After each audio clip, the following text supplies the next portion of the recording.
back in the good old days when I was chained to my desk at BBC Broadcasting House doing Wake Up to Wogan on Radio 2 every morning, I'd hand over the pastoral care of my audience to a controversial Irish Catholic priest called Father Brian Darcy. Very good morning to you, Brian. You remember his wise words, I'm sure. People are unreasonable, illogical and self-centred. Love them anyway. Every week, Father Brian presented a 2-minute programme on my show called Pause for Thought. So, you're very welcome, Terry. In which he'd disseminate words of wisdom from the monastery here at St. Gabriel's Retreat. Mostly we want it to be a welcoming place. Now he's the rector of the monastery here. And Father Brian is regarded as a rebel in the Catholic Church, which is why he doesn't always wear priestly clothes. After all these years, I'm hoping to see the very place from which Father Brian broadcast to the nation. Well, I always assumed you'd have a cell. Well, here's a cell. Is this going to disappoint me now? Are there going to be? Is there a bed of rushes and things? Well, it's a plank.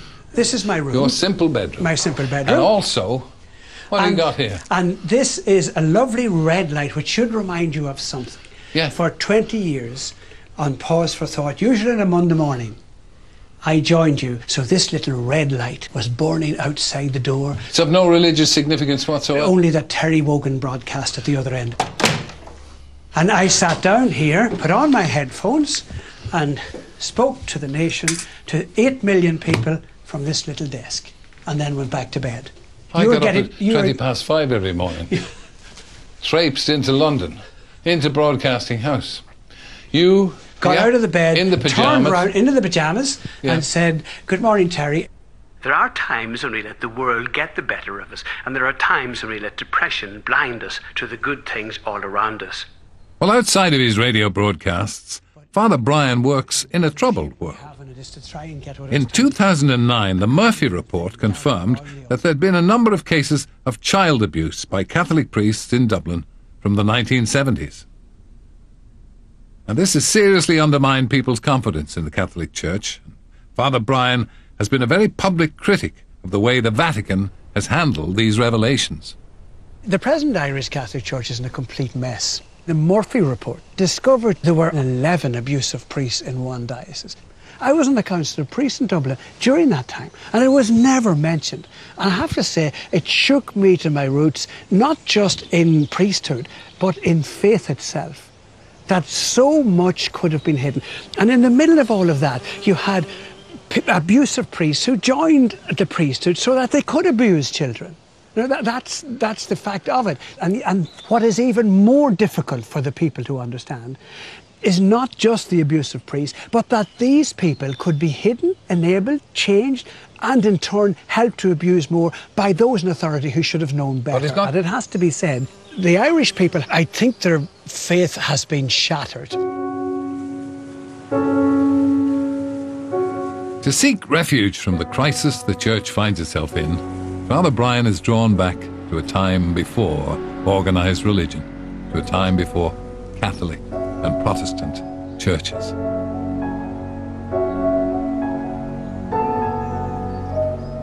So, Brian, tell me why you've brought me to this idyllic spot, Lough.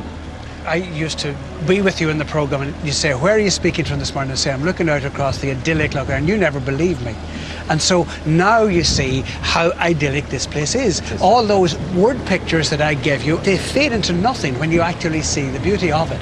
And I would have to say that in the last 20 years, it is this scene, this what you're looking at now, and this man, Pat Lunny, in the boat, who has kept me reasonably sane. I can't claim sanity. So you'd be madder than you are even at if it wasn't for this lake?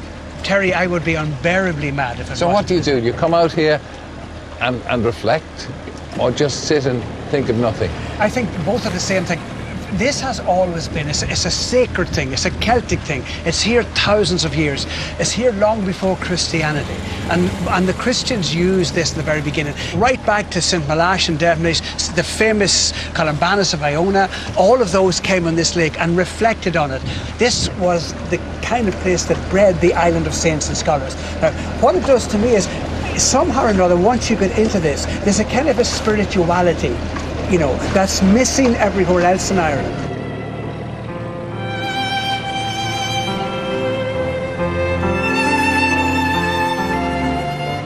tension, the stress of the modern world, and particularly the modern Catholic Church, drains out of you, and you get filled with a spirituality that is far more ancient and beautiful than anything the religion has to offer.